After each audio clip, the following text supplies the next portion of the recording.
Të nderuar vëllezër Nuhi dhe Nebi Zairi, i nderuar kryetari i Bashkimit Demokratik për Integrim zoti Ali Ahmeti, të nderuar koleg nga qeveria, zëvendës kryetar Grubi, ministri i Financave Besimi, ministri i Ekonomisë Bekteshi, ish ministër i Mjedisit Nuredini, e nderuara zonja Antje Vandelt, drejtoreshe Delegacionit Ekonomik Gjerman të Maqedonisë Veriut, i nderuar kryetari i Odës Ekonomike të Maqedonisë Perëndimore zotri Mendi Qyra, i nderuar kryetari i Bashkisë Fetare Islame zoti Fetahu, i nderuar kryetari i Komunës Bogovinës, të nderuar rektor të universiteteve, të nderuar miq bashkëqytetarë dhe musafir të nderuar. Sot është një ditë e veçantë për të gjithë ne, ku dëshmojmë hapjen solemne të kompanisë Multipak i Zairi, dhe ku me krenari mund të them se si qeveri duke qenë thellësisht të vendosur në krijimin e një mjedisi të qëndrueshëm ekonomik, nëpërmjet politikave efikase ekonomike, jemi pjesë e suksesit të kësaj kompanie me të cilin kemi punuar në mënyrë partnere, që nga fillimet e saj, sukseset të cilët sot bashkërisht i dëshmojmë dhe do i shohim. Mbështetja e qeverisë nëpërmjet ligjit për mbështetjen financiare të investimeve, me të cilën është përkrahur kjo kompani, është tregues i politikave të suksesshme ekonomike të vendit dhe krijon një klimë të favorshme për kompanitë, duke i stimuluar ato të hyjnë në cikle të reja të investimeve.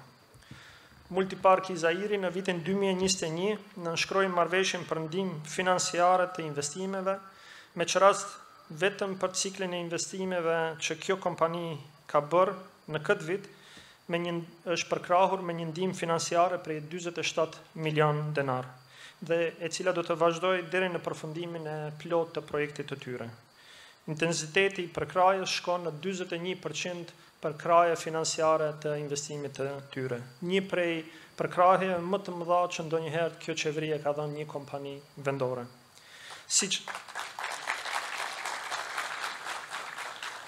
Si qeverie kemi mbështetur me masat investime kapitale në të hyra, si dhe përmes masës zhvillimi barabartë rajonal, por vlen të theksohet se kjo është një prej kompanive të rralla që ka përkrahje që ofrohet nëpërmjet masës kthim nga diaspora, e cila për ne është një rëndësie të veçantë.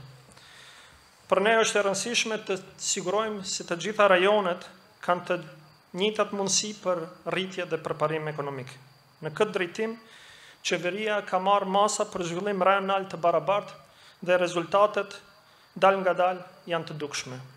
Para 2 vitesh, së bashku me Ministrin e Ekonomisë, vendosëm masën për zhvillim të barabartë rajonal për të aplikuar në të gjitha investimet që ndodhin në vendin tonë.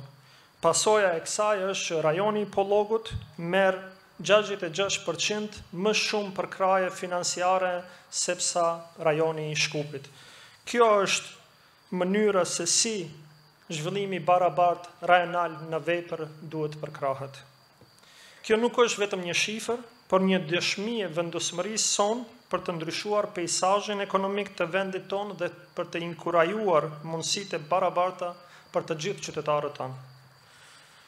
Për ne, diaspora është një burim i madh i talentit dhe një partner i rëndësishëm në zhvillimin tonë ekonomik dhe kulturor.